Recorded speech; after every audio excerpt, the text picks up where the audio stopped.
Let's cut this emo-inspired shag haircut. We're going to start by sectioning out the front and the back, and you can do this by taking vertical partings from around the high point of the head just to in front of the ear.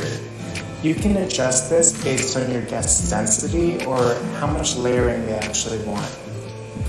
Separate a fringe section in the front, and then take a small section in the middle of that and use that to set the length guide. Use that guideline, but then use diagonal angles and cut framing that works around the face. It should hit around the eyes. Then you're going to use the longest point from that guideline and start over-directing sections to the front. Cut a vertical line.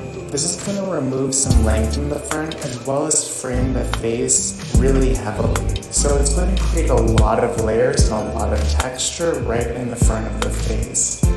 Repeat on the other side, and once you've completed your guide, you're going to over-direct the remaining side sections to that front stationary guideline.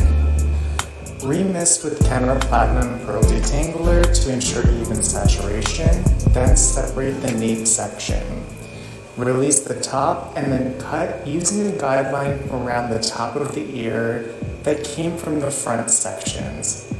Comb out and then release your nape section for that disconnect. Adjust the length to your desired length. Then I'm going to add Kenra Volume Mousse Extra and some of the Luxe Shine Oil to create this really beautiful textured finish. Let me know if you had this haircut in the past and what else you want to learn. Thanks.